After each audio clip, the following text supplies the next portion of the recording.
Film industry కోసం ఏదైనా KCR KTR BJP చేసింది ఒక్కటి ఉందా చెప్పండి.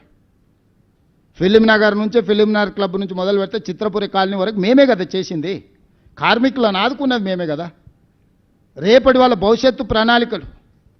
ఇప్పుడు బాలీవుడ్ వస్తుంది, రేపు హాలీవుడ్ను కూడా ఇక్కడ షూటింగ్లకు తెచ్చే బాధ్యత మేము తీసుకుంటాం. సినిమా పరిశ్రమను వాళ్ళని హక్కున పెట్టి చూసుకుంటాము. వాళ్ళ మంచి కోసమే కదా. నిఖత్ జరీన్ సిరాజ్కు డిఎస్పీ ఉద్యోగాలు ఎందుకు ఇచ్చినాం? క్రీడల్ని ప్రోత్సహించడానికి కదా. మొహమ్మద్ అజారుద్దీన్ ఈరోజు మంత్రిని చేస్తే కూడా మీకు కడుపుమంట. మా మంత్రివర్గంలో మా నాయకుడు ప్రజల కోసం ప్రాతినిధ్యం ఇస్తే మీకెందుకు దుఃఖము? నాకు అసలు అర్థమే కాలే. అసలు ఏంది వీళ్ళ ఆలోచన? భావదారిద్ర్యం ఏంది? దరిద్రపు కొట్టు ఆలోచనలు ఏంది? దుఃఖమేంది వీళ్ళది? మీ సమస్యలు కూడా పెండింగ్ ఉంటే నేను వచ్చినాకనే పరిష్కరించిన. మీకు నష్టం కోర్టు తీర్పు వల్ల జరిగింది. కానీ మీకు రాజశేఖర రెడ్డి గారు ఇచ్చిపోయిన ఇండ్ల పట్టాలు 10 ఏళ్ళు ఇవ్వకుండా పక్కన పెడితే నేనే కదా మీకు అందరికీ మీ అందరితో భోజనం చేసి మీ అందరినీ మంచి చేయాలని ఒక అడుగు ముందుకు వేసినాం కదా. రేపు భవిష్యత్తులో కూడా మీకోసం ఏదైనా మంచి చేయాలని, ఎట్లా దాని నుంచి బయటపడాలని చూస్తున్నాం కదా. మీ మంచి కోసం కూడా ఆలోచన చేస్తలేమా? పెద్దలు శ్రీనివాసరెడ్డి గారిని మీ తరఫున పెట్టలేదా? ఎవరిని వదిలేసినా మీరు చెప్పండి. విద్యార్థులను వదిలేసినామా? నిరుద్యోగ యువకులను వదిలేసినామా? రైతులను వదిలేసినామా? మహిళలను వదిలేసినామా? పాత్రికేయ మిత్రులను వదిలేసినామా? రాష్ట్ర ప్రజలను వదిలేసినామా గాలికి? వాళ్ళలాగా రోజులో 18 గంటలు మీతోనే కూర్చొని పనిచేస్తున్నా కదా. నేను ఎక్కడికి పోయినా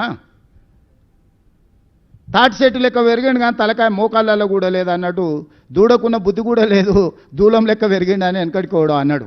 రేవంత్ రెడ్డి సచివాలయం వస్తున్నాడు. అసలు సిగ్గున్నదే మాట్లాడానికి? కమాండ్ కంట్రోల్ రూమ్ అయినా మా తాతదా? నా క్యాంప్ ఆఫీస్ కింద దాన్ని వాడుకుంటున్నా. రెగ్యులర్గా సచివాలయం నేను వచ్చి కూర్చొని సమస్యల మీద మాట్లాడుతున్నా. రోజులో 18 గంటలు ఎక్కడున్నా నా జీవితంలో కానీ, నా విధానంలో కానీ, నా నిర్ణయాలలో కానీ ప్రతిపక్షంలో ఉన్నప్పటికి ఇప్పటికి ఏమైనా మార్పు వచ్చిందా? మీ అందరితో వ్యవహరించే శైలి కానీ వాళ్ళలాగా ఏమన్నా దుర్మార్గంగా ఎప్పుడైనా వ్యవహరించిందా? అసలు నా పోలికేంది? నా గురించి మాట్లాడేది హరీష్ రావు? నువ్వు ఎప్పుడైనా అద్దంలో చూసుకో నా గురించి మాట్లాడే ముందు. నాదేముంది? సాదా సీదా జీవితము. నేనేం గవర్నమెంట్ ఢిల్లీకి పోయినా కూడా జనరల్ ఫ్లైట్లో పోతా. నేను మీలాక ప్రత్యేక విమానాలు, మీ దేవుళ్ళ మొక్కులు కూడా ప్రభుత్వం సొమ్ములతోని. కనకదుర్గ ముక్కు పుడకానంటే ప్రభుత్వం సొమ్మే. వెంకటేశ్వర స్వామి తిరుమల తిరుపతి కొండ మీద దేవుడికి ఇస్తే ప్రభుత్వం సొమ్మే. చివరికి యాదగిరిగుట్ట టెంపుల్ నిర్మాణంలో అవినీతే. దేంట్లో మీరు వదిలింది? కోవిడ్ టైంలో ఎన్ని డొనేషన్స్ను మీరు దిగమింగినరు? కోవిడ్ను కూడా వదలలేదు ప్రజలకు సేవ చేయాల్సిన సమయంలో. మీకు మాకు పోలికేందయ్యా? పొంతనేంది? ఇప్పుడు కూడా 3 సార్లు ఇచ్చిండ్రు జూబ్లీహిల్స్ వాళ్ళకే. ఏం చేసిండ్రు? 3 సార్లు బీజేపీకి ఇచ్చిండ్రు. ఏం చేసిండ్రు? కళ్ళ ముద్దలు ఉంది కదా. ఇప్పుడు సమస్యలు ఉన్నాయి. అయ్యో ఈడ చెత్త ఉంది, అయ్యో ఈడ మట్టి ఉంది, ఈడ కాలువల మోరీల బురద ఉంది అని అంటుంది. ఎవడు కారణము? అసలు సిగ్గాను ఉండాలి. అందుకే నా చెత్తకుండి దగ్గర ఓ రోజు కట్టేసేయారు. కట్టేస్తే గొలుసు పెట్టి కట్టేస్తే తెలుస్తుంది, జ్ఞానోదయం కలుగుద్దేమో అట్లనా అని. అన్ని సమస్యలను పరిష్కరించి నగరాన్ని అంతర్జాతీయ ముఖచిత్రంలో పెట్టడానికి జూబ్లీహిల్స్ నియోజకవర్గ ఓటర్లను సహకరించాల్సిందిగా నేను విజ్ఞప్తి చేస్తున్నా.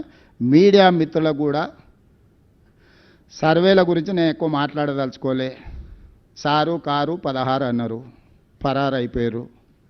100కి ఒక్కటి తగ్గేది లేదన్నారు, బొక్కలు ఇరిగి బోర్ల పడ్డారు. ఒక 10 ఉదంతాలు చూసినాం. నేను ఏ సర్వే ఏజెన్సీలను ఎవరి గురించి నేనేం అనదలుచుకోలే. మనం బ్యాండ్ మేళం మనం డబ్బులు ఇచ్చి పిలుచుకుంటే వాడు మనం పాడవన్న పాట పాడతాడు, వేరే పాడతాడా? మనం ఒకవేళ సావుకు పిలిస్తే సావు పాట పాడమంటే సావు పాట పాడతాడు కానీ పెళ్లి పాట పాడతాడు? పాడాడు కదా. మనం నగదిచ్చి మనం సర్వే చేసుకుంటే మనకు అనుకూలంగానే ఇస్తాడు, వ్యతిరేకంగా ఎందుకు ఇస్తాడు?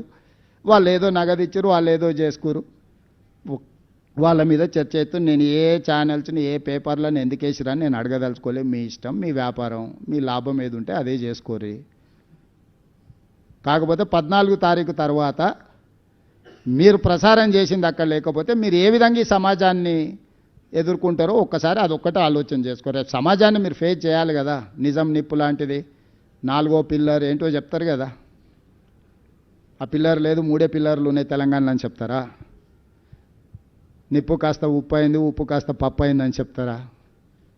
కాబట్టి దయచేసి కొన్ని పొలిటికల్ పార్టీ ఓన్డ్ మీడియా ఉంటుంది, అది మీడియా కింద మేము ఎప్పుడు చూస్తలేము. కరపత్రాల కిందనో పార్టీ కార్యకర్తల కిందనో ఇస్తాం. మనుషులుగా వాళ్ళను రిపోర్టర్ల అని మాకు విజిటింగ్ కార్డు ఇచ్చిన గౌరవిస్తున్న వ్యక్తులుగా వాళ్ళని రిపోర్టర్స్గా మేము ఎప్పుడు చూడం. కానీ న్యూట్రల్ జర్నలిజం చేసేవాళ్ళు చిన్న చిన్న ప్యాకేజీల దాంట్లో పోయి మాత్రం ఈ తప్పులు చేయబాకండి. నిజం అబద్ధం ఏముంది 14 తారీఖు నాడు ఈ సమయానికి మీకు తెలుస్తుంది, మాకు తెలుస్తుంది.